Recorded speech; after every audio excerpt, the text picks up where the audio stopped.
We're here at the Learning Center at the links at Stono Ferry, and I'm David Kite, the Director of Instruction, and I want to talk to you about hitting these chip shots around the green today. And one of the things that I hear a lot is that people have their favorite club that they like to use around the greens, and it's what they use for almost all short game shots.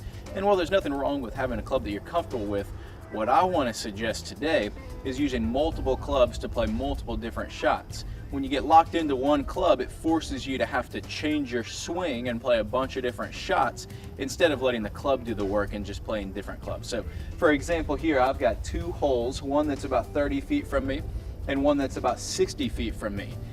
And instead of having one club and playing two different shots, I'm going to try and play it using one swing and just changing my club. So for this first one, I've got a pitching wedge here. I'm going to try and make a nice smooth chip shot motion and have it release out towards the hole. And now instead of having to swing harder or play the ball back in my stance to de-loft it with this wedge, I'm just going to change clubs. So I've got a 7-iron here from the same spot to that second hole that's about 60 feet from me.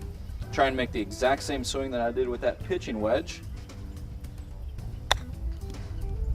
and have that ball roll out much farther to get to that second hole.